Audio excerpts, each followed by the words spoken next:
대통령이 협상에 지금 잘 응하려고 안 한다고 보시나요? 두 가지 측면에서 좀 주저하는 것 같습니다. 하나는 상황이 상당히 바뀌었다. 두 번째는 트럼프 측에서 얘기하는 그런 여러 가지 조건이 마음에 좀 안 든다. 소모전의 형태가 좀 지속될 텐데 에 따라서 향배가 결정될 것 같습니다. 안녕하세요. 뒷백의 김혜영입니다. 이번 주는요, 트럼프 미국 대통령과 두 개의 전쟁 특집 2편으로 러시아 우크라이나 전쟁을 다뤄보려고 합니다. 러시아와 우크라이나 두 나라 모두를 잘 아시는 분이죠. 주 러시아 한국대사 그리고 주 우크라이나 한국대사 둘 다를 역임하신 분입니다. 박노벽 전 대사님 모셨습니다.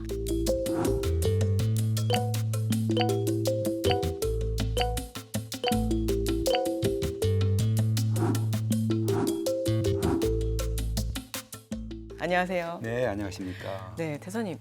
러시아와 우크라이나 한국 대사를 모두 역임한 한국 대사님은 대사님이 유일하신 거죠? 한국에서는 그런 것 같습니다. 두 나라를 모두 잘 아시다 보니까 정말 이번 전쟁이 이렇게나 이제 길어지는 과정을 보시면서 참 많은 감정이 네. 교차하셨을 것 같다는 생각이 드네요. 네. 트럼프 미국 대통령이 많은 이야기를 하지 않았습니까? 그렇습니다. 취임하기 전에도 해결할 수 있다라고 이야기를 했다가 취임 후 24시간 이내에 해결하겠다고 했다가 결과적으로 놓고 보면 지금 취임 기준 한 2주가량 지난 시점인데 여전히 해결이 되지 않고 있어요. 트럼프 대통령이 이제 그렇게 이제 발언한 거를 쭉 보면은 바이든 대통령과는 다른 방식으로 하겠다는 걸 강조한 것 같아요. 그래서 첫째는 이 전쟁을 이렇게 지속하기보다는 끝낸다는 거. 또 전쟁에서 이제 승리보다는 이걸 어떻게 타협을 시키겠다 하는 점을 이제 강조한 거라고 볼 수 있고요. 이제 1월 7일에도 이제 6개월 정도 걸릴 거다라고 다시 단서를 좀 바꿨어요. 이제 이런 것 때문에 내부적으로 고민과 토의를 지금 하고 있는 거고. 무엇보다도 이 협상이라는 걸 이제 트럼프식으로 중요한 이게 실전적인 전쟁이라는 상황에서 이제 시작을 해야 하는 버튼을 누게 하려면 이제 정상 간의 이런 정도 통화가 있어야 하거든요. 그 통화가 있은 다음에 어떻게 협상을 하자라는 이제 큰 틀을 서로 합의를 해야 하는데 그게 아직 시작이 안 된 걸로 보여집니다. 그 트럼프 대통령이 취임 후에 이렇게 말한 적이 있어요. 네. 영상부터 보시고 함께 네. 이야기 나눠보겠습니다. 함께 보시죠. 네. Zelensky wants to make a deal. I don't know if Putin does. He might not. I don't know. He should make a deal. I think he's destroying Russia by not making a deal. I think Russia's going to be in big trouble. You take a look at their economy. You take a look at the inflation in Russia. So I would hope. I got along with him great, and you know, I would hope he wants to make a deal.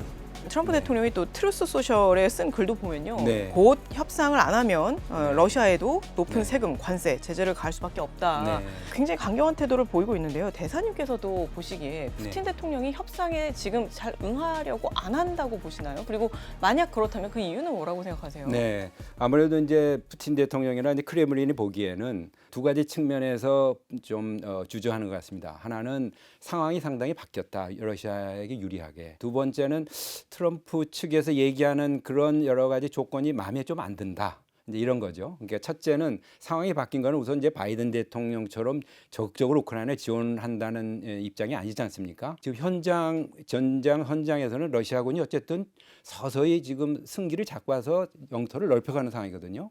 그러니까 그대로 둬도 원하는 대로 지금 다 흘러갈 텐데 왜 굳이 여기서 멈춰야 하나 하는 이제 내부적인 판단이 있을 거고요. 트럼프 대통령이 바로 20일 날 그 취임을 하니까 바로 그 다음 날 푸틴하고 시진핑하고 통화를 했어요. 그래가지고 약간의 이제 뒷배를 열어놓은 거죠.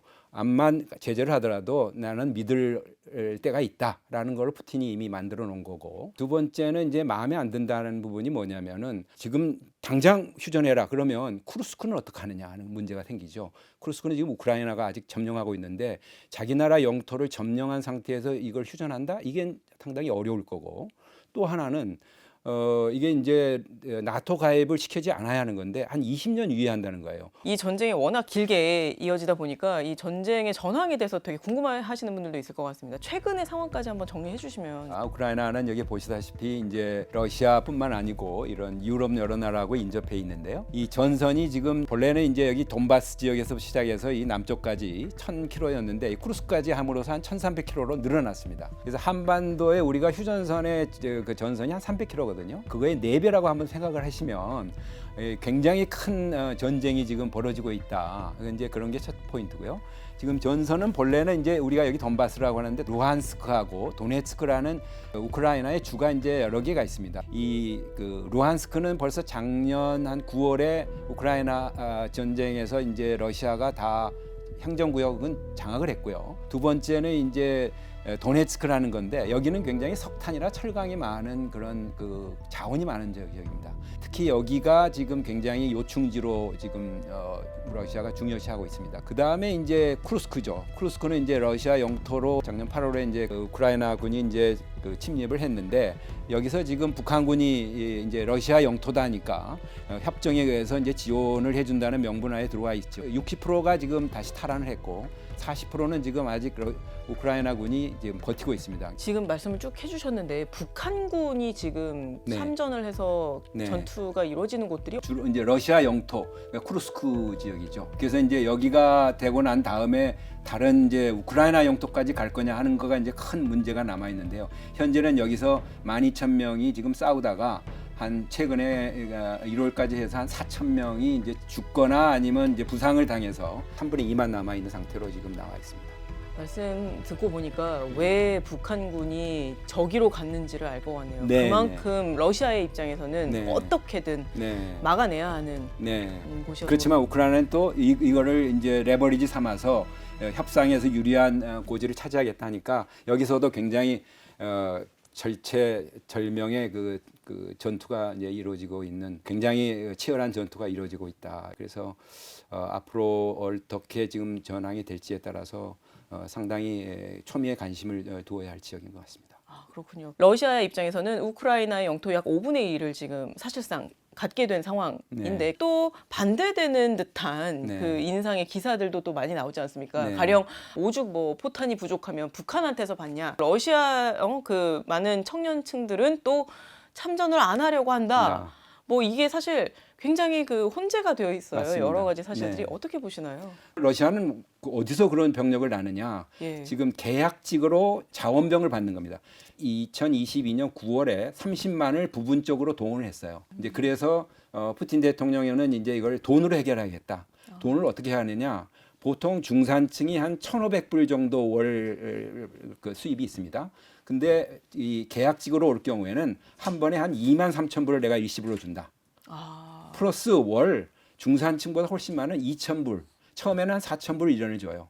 그 다음에는 2,000불. 그러니까 이 징집돼서 오는 계약해서 오는 사람들이 매월 3만 명이라고 그럽니다. 3만 명. 그러니까 하루에 100명씩 오는 거죠. 근데 여기에 문제는 뭐냐면 우선 그 재원이 계속 들어올 거냐 하는 거죠. 줄 수 있느냐. 석유나 가스를 통해서 그게 하나고 두 번째는 아무리 돈을 많이 줘도 이제 올 만한 사람은 거의 많이 온 것 같고 자기 목숨이 아무리 돈보다 더 중요하냐 해서 가급적 안 가려고 그런다 그래요. 징집병은 본래 이제 전투에 보내면 안 되게 돼 있습니다. 러시아 법상. 그러니까 이 징집병보다 국가를 위해서 봉사해야 하고 약간 강압적으로 지금 하는 분위기가 이제 조성이 돼서 이제 러시아도 이제 병력상의 충원이 점점 어려워질 수 있는 상황이 들어올 겁니다. 그리고 우크라이나는 또 한편 지금 25세까지 징집하게 해놨어요. 여기는 이제 계약직은 없고요. 그 국가의 존립이 이제 문제가 되기 때문에 아마 이런 문제에 지금 서로 부딪혀 있는 상황이라고 지금 이해를 하시면 되겠습니다. 앞서도 사실 말씀을 해주셨지만 그 트럼프 대통령의 입장에서는 어떤 구상을 갖고 있다고 봐야 할까요? 그리고 이게 지난해 9월이었죠. 그 당시에는 이제 러닝메이트였고 지금은 부통령이 된 제이디 벤스라는 인물이 예, 구상안을 이제 내놓은 게 있는데 그렇죠. 이런 정도의 안을 여전히 그 최선의 안으로 여기고 또 펼쳐 나갈 거라고 생각하시나요? 처음에 그 발표를 했을 때 유세 기간이었기 때문에 그 당시에는 이제 트럼프가 당선이 확정이 된다든가 뭐 이런 건 아니었기 때문에 젤렌스키 입장에서는 상당히 처음에는 반발을 했지만 그 이후에는 이거를 현실을 받아들여야겠다.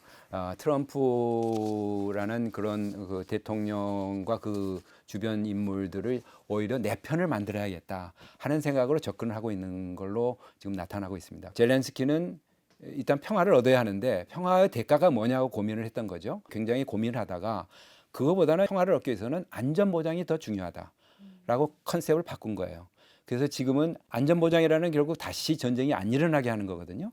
이제 그 전쟁이 안 일어나게 한다는 거는 결국 나토 가입이 제일 최상인데 그거는 안 된다고 하니 유엔은 시켜놓고 어쨌든 서방 군대든지 그 강력한 우선 자기 나라 군대를 한 80만 정도로 이제 그 유지하려고는 같아요. 그 말씀해주신 그게 아마 평화 유지군 네. 뭐 이런 표현으로 컨셉이죠. 불리는 것 같던데요. 네. 근데 우크라이나 젤렌스키 대통령이 그 네. 평화 유지군에 꼭 미국이 들어가야 한다라고 그렇게 강조하고 있는 것 같습니다. 아무래도 이제 유럽은 아무래도 그 가깝고 이제 직접적인 이해관계는 있지만 여러 나라의 그런 이해관계라든가 이 변화도 많고 아무래도 이제 미국이 앞서 가야 따라오는 그런 형국이긴 합니다만은 트럼프는 아마 결코 그거를 인정하지 않을 겁니다. 그래서 어쨌든 유럽 군대가 일단 그 평화 유지군으로 가 있게 된다면 하나 차선책이 되지 않을까 싶습니다. 트럼프 대통령의 구상에 따르면 그렇다면 땅이 어떻게 나누게 되느냐는 결국 지금 현재 러시아가 그 갖게 된 맞습니다. 그 네, 이렇게 지금 형성이 되는 거죠. 이 지역의 특성은 뭐냐면은 네. 이게 역사적으로 에카테린베르라고 그 러시아 여성 황제가 있었어요. 그때 이제 이 지역을 상당히 넓혀갔거든요. 그러면서 이 지역 이름을 새로운 러시아다라고 지칭한 역사적인 그런 러시아 입장에서 보면 옛날 구우 영토의 그런 역사성을 가지고 있는 지역이에요. 그래서 아마 푸틴 입장에서는 이제 이 지역을 차지하면은 이제 국내에 그런 내가 에카테린 대제의 그런 역사적인 그런 고토를 다시 찾아놓으라 하고 이제 선전을 하겠죠. 트럼프 대통령의 입장에서 보면 전쟁이 어떻게 끝나는 게 유리한 걸까요? 사실 어떻게 끝나느냐보다 사실 속도가 중요하지 않은가라는 맞습니다. 생각도 사실 일견 들기는 하는데요. 맞습니다. 네. 그러니까 트럼프 대통령 입장에서는 본인이 그 구상하고 있는 게 책임을 져야 할 나라에 미국이 너무 개입을 해서는 안 된다. 그러니까 빨리 여기서 손을 떼야 한다. 그리고 자기 재임 기간에는 제발 전쟁이 나서는 안 되겠다 하는 두 가지 생각을 갖고 있겠죠. 그건 왜 그러냐면 지금 다 아시다시피 이제 중국을 견제를 해야 하기 위한 여기에 역량을 다 집중을 해야 하는데 너무 러시아를 적대화해 가지고 러시아하고 중국이 연대를 하고 거기다 지금 북한까지 연대를 해버렸지 않습니까? 그러니까 중국을 어쨌든 견제를 해서 가장 강력한 미국의 입장을 계속 유지하는데 그 전략에 이제 차질이 온다는 거죠. 그렇게 가려면은 이제 아무래도 유럽이 준비가 좀 돼야겠죠. 유럽이 GDP 대비 국방비를 3% 올리라고 그랬다. 지금 5%까지 얘기를 하고 있어요. 그렇게 지금 유럽에 압박을 하고 있고 그렇게 함으로써 트럼프 대통령 입장에서는 러시아와 중국이 조금 이제 사이가 벌어지고 또 전쟁이 끝나면 이게 북한군의 그 효용도가 아무래도 떨어지니까 러시아와 북한 간의 거래도 북한이 얻어가는 것도 좀 줄어들고 이런 여러 가지 이제 복합적인 생각을 하고 있을 수 있는 것 같습니다. 트럼프 대통령이 아무리 미국 행정부가 원하는 방향으로 관철시키려고 해도 러시아 푸틴 대통령과 또 우크라이나 젤렌스키 대통령 각각의 입장에서 이것만큼은 우리가 절대 양보할 수 없다라는 것이 있다면 무엇일까요? 첫째는 이제 푸틴 대통령 입장에서 이 전쟁을 시작할 때 단순히 우크라이나만 보고 한 게 아니거든요. 우크라이나 플러스 유럽 질서예요. 그래서 그 2021년 그 전쟁이 나기 직전에 미국에 대해서 두 가지 요구를 합니다. 이 우크라이나를 나토 가입시키지 말라는 거 하나 있고 나토가 확장되어 왔는데 97년 그러니까 폴란드나 체코나 이제 헝가리가 가입되기 직전 단계로 나토의 군대라든가 무기를 이렇게 인프라 놨던 걸 좀 빼달라 이렇게 요구를 한 거예요. 그 당시 보면 이게 무슨 그 과도한 요구냐 그렇게 했겠지만은 푸틴 입장에서는 그게 이제 유럽 질서가 탈냉전 되었을 때 자기들이 그 동맹을 맺고 있던 나라라든가 자기들 공화국에 속했던 그 지역에 대해서 왜 자꾸 서방화하느냐. 그게 우리 안보 위협이다. 이런 시각에서 시작한 거거든요. 네. 그렇기 때문에 이 우크라이나가 이제 나토에 가림하는 거 절대 안 되는 거고 이 그동안에 뭐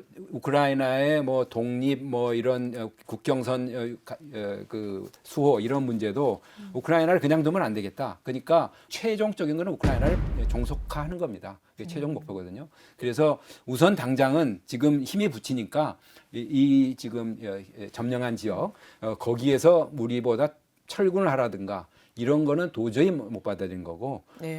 또 우크라이나가 나토 가입하는 거 절대 못 받아들인다. 이제 이게 있을 겁니다. 네. 그리고 이제 이 정반대로 이제 그 제렌스키 대통령은 자기들은 이 러시아하고는 이제 완전히 결별한 거다.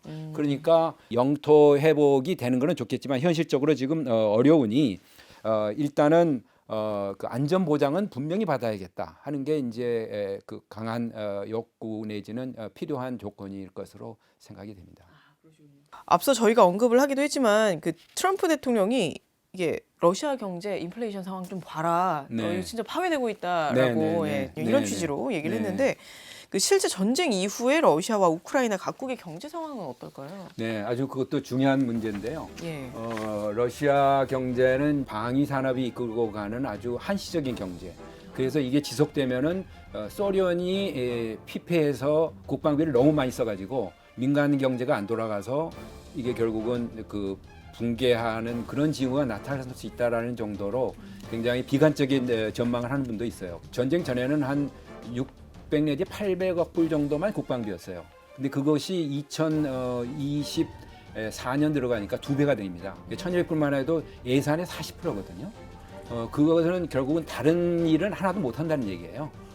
그래서 앞으로 이제 그러면은 두 가지 방향인데 이걸 이제 전쟁을 빨리 끝내서 정상적으로 돌릴 수 있느냐. 그러려면 제재가 해제돼야 하거든요. 네. 제재가 해제되지 않으면은 러시아는 결국은 어쨌든 이 군수 국방 경제를 계속 돌려서 국가 경제를 이끌어가야 돼요. 우크라이나 경제는 물론 이제 전쟁이 나면서 어려운 상황에서 이제 GDP도 한 80% 이하로 전보다 떨어지는 상황이지만 서방에서 많이 미국이라든가 뭐 유럽에서 또는 아시아 국가에서 많이 지원을 해줘가지고 그나마 한 3%에서 한 5% 정도 꾸준히 그나마 조금 나아지고 있는 상태는 있습니다만은 서방의 지원이 없이는 우크라이나의 앞으로 경제도 지금 어려운 직면에 지금 도달해 있는 거죠. 그 전쟁 당사국들의 민심, 여론의 움직임도 궁금한데요. 네.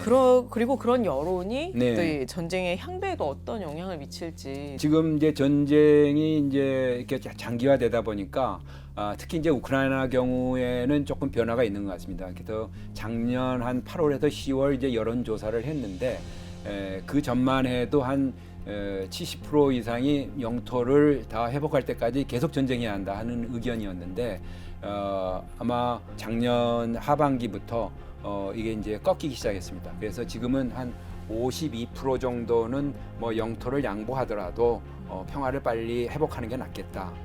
전쟁을 계속하는 것이 좋겠다는 게 한 38%래요.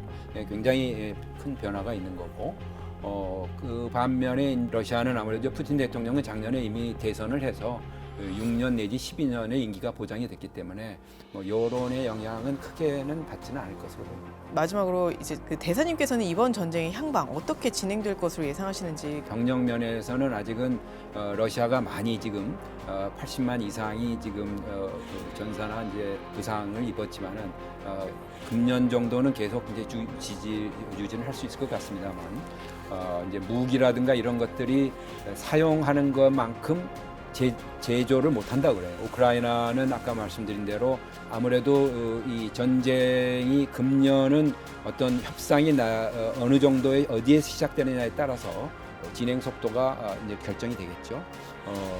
지금 소모전의 형태가 좀 지속될 텐데 러시아의 그 푸틴 대통령하고 이제 미국의 트럼프 대통령이 어떤 결단을 내리느냐에 따라서 향배가 결정이 될 것 같습니다. 앞으로 이제 유럽도 독일이 이제 아마 2월에 이제 총선이 있다고 그러죠. 독일이 좀 이게 정치적으로 안정이 돼야 할 것 같고, 그 다음에 이제 영국, 폴란드 이런 이제 세 나라가 좀 주축이 돼서 자기들 간의 협정도 맺고 그거는 정치적인 협의도 하고 젤렌스키도 불러다가 얘기도 하고 그래서 아마 이제 유럽의 역할이 아무래도 좀 주시봐야 할 것 같습니다. 그 사실 저희 최근 영상에서 한 시청자분께서 이런 댓글도 달아주셨어요. 네. 와, 우크라이나 핵 포기 얼마나 통하느냐 네. 이렇게 달아주셨는데 정말 핵 포기에 대해서 후회를 하고 있을 것 같기도 한데요. 네, 대사님께서는 어떻게 생각하시는지 그리고 실제 우크라이나인들의 여론은 또 어떨지 궁금합니다. 네, 그 부분은 이제 부다페스트 메모랜담이라고 그러죠.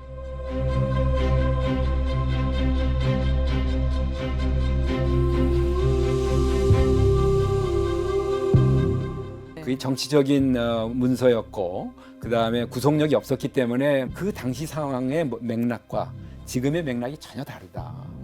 그 당시 맥락은 이제 탈냉전이니까 특히 이제 이런 무기들이 이렇게 확산돼 있으면 안 좋으니까 러시아한테 몰아주자 하는 특히 이제 엘친 대통령의 체면을 살려주자는 게 미국의 강한 그 정치적인 요구였어요. 그래서 당시 제 기록에도 보면은 우크라이나 외무장관이 워싱턴에 갑니다.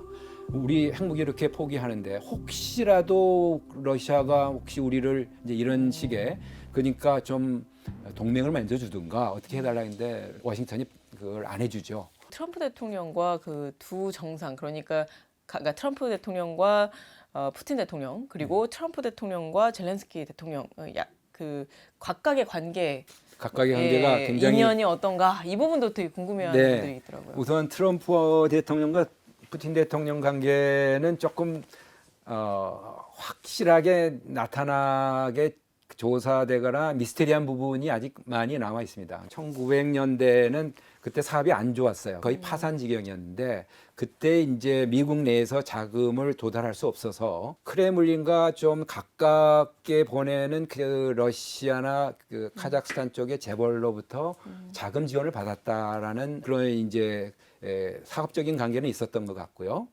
근데 이제 그게 과연 대선하고 연결이 어떻게 됐냐에 대해서 그 뮬러 네. 그 저 특별 보좌관이 이제 2016년에 이제 그 대선이 있을 때도 뭐 정보기관을 통해서 여러 가지 지원을 받았다라는 이제 의혹이 나왔지 않습니까? 결국은 두 가지죠. 과연 러시아 정보기관이 여기에 관여를 했느냐 하는 거하고 그 관여를 했다면은 트럼프 진영, 트럼프 선거 진영하고 이게 내통을 한 게 있느냐, 네. 서로 협의한 게 있느냐 그 두 가지였는데 첫 번째는 맞다. 러시아 정보기관이 했다라는 거는 확인을 했지만 두 번째는 직접 이렇게 어떤 관계를 맺은 건 아닌 것 같다 해서 면책을 줬어요. 그리고 이제 젤렌스키 대통령과 이제 트럼프 대통령 간의 관계는 조금 복잡하죠. 왜냐하면 2019년에 이제 막 젤렌스키 대통령이 이제 당선이 돼서 이제 미국도 가야 하고 여러 가지 지원을 받아야 하는데 트럼프 대통령이 전화를 했다는 거죠. 바이든 대통령의 아들이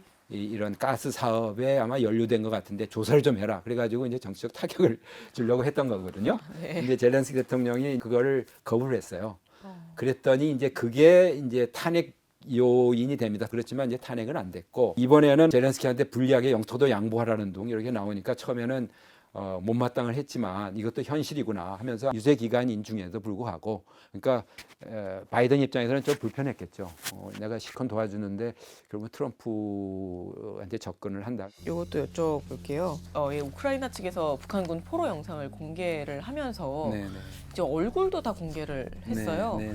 그래서 이제 왜 얼굴까지 공개한 거냐라고 궁금해하시는 분들도 있고 한편에서는 이게 얼굴을 공개하지 않으면 안 될 정도로 네. 뭔가 러시아 측의 어떤 말하자면 이거는 가짜다라던가 그런 부분 때문인 거냐 그리고 또 어떤 분들은 이게 조작될 가능성은 없는 게 맞냐 예, 이런 이야기들도 하는데 그거에 대해서는 어떻게 생각하시나요? 우선 뭐 영상의 진위 여부에 대해서는 이제 우크라이나 쪽이나 뭐 러시아 쪽이나 이제 어떤 서로 의견은 다를 수는 있습니다만은 이제 파병이 됐다는 자체.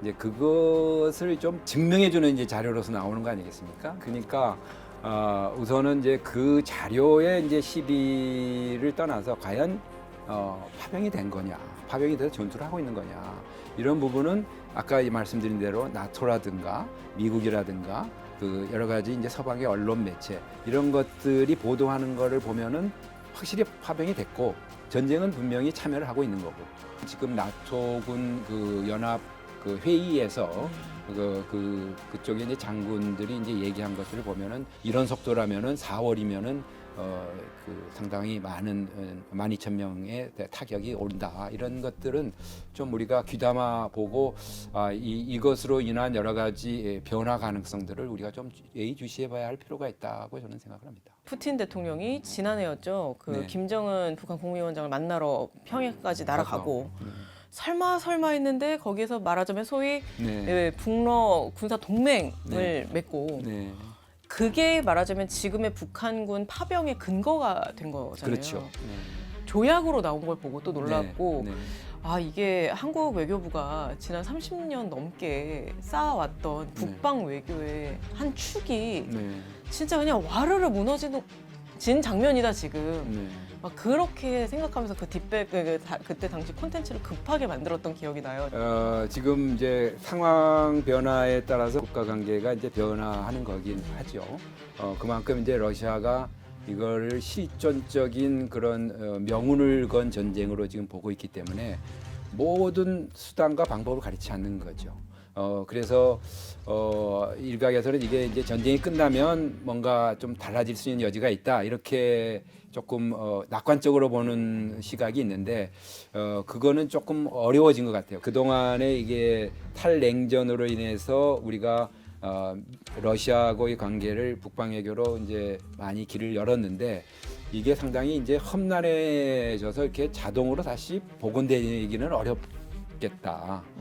그렇지만은 거기에서 주저앉아서는 안 되고 그런 이제 옛날의 길이라든가 채널이라든가 이런 거가 있기 때문에 앞으로의 문제를 좀 더 우리가 좀 신중하게 잘 분석을 해서 대응책을 마련해야겠다는 생각은 우선은 들었고요. 러시아의 그 지금 행보, 지금 말씀하신 대로 북한과의 밀착을 통해서 주는 나쁜 영향이 있지 않겠습니까? 우리가 지금 대치하는 국면이 지속되면은 북한군이 지금 여러 가지 그 현장의 이제 현대전의 경험도 이제 갖게 될 뿐만 아니고 그거에 따른 희생과 대가로서 이제 러시아가 뭘 줄 거냐에 따라서 그런 이제 그 북한의 그런 군사적인 역량이 커지면 과연 이 한반도 안정에 도움이 되는 거냐 아니면 오히려 더 긴장을 악화시키는 거냐 이제 여러 가지 이제 그 대응책을 우리가 생각해야 하는 부분이 하나 있고 그다음에 이제 구조적으로 이게 정말 고착이 되는 거냐 고착이 되지 않도록 하는 게 우리한테 이익이라면 고착이 되도록 하지 않기 위해서는 어떻게 해야 하느냐 하는 부분을 좀 고민해야 하는 그런 상황입니다. 지금까지 이 전쟁이 한국에 미쳐온 영향과 앞으로 어떤 영향을 미칠 거라고 보시는지. 이 전쟁이 이제 초기에는 이제 유럽의 한 지역 전쟁으로만 여겨졌던 것이 이게 3년 이상 장기화됨으로 인해서 국제적인 전쟁으로 이제 비화가 된 거죠.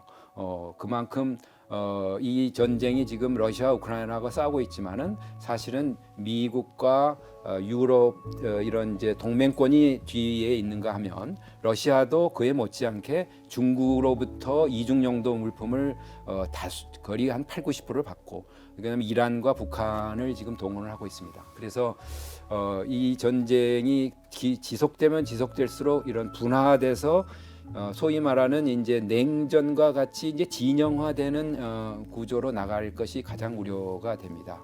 북한이 지금 파병을 통해서 군사적인 역량을 어느 정도 지원을 받을겠지만은 거기에 따르는 우리의 그 안보 역량을 또 높이는 한편 군사력을 사용하지 않아도 될 정도의 어떤 새로운 또 이익을 상호 호혜적인 이익을 이제 구상을 하고 또 한미 동맹을 통해서 그 안보 분야는 굳건히 한다면 이런 어려운 과정은 충분히 넘어갈 수 있으리라고 저는 생각을 합니다. 네, 말씀 감사합니다. 그 대사님 말씀을 듣고 보니까 정말 이 전쟁이 한국과 결코 멀리 떨어져 있지 않고 우리와 아주 밀접한 관련이 있다라는 생각이 많이 들고요. 그만큼 앞으로도 계속해서 깊은 관심을 가지고 이 이슈들을 잘 챙겨봐야겠다 생각하게 되었습니다. 네, 오늘 말씀 정말 고맙습니다. 예, 고맙습니다, 대사님.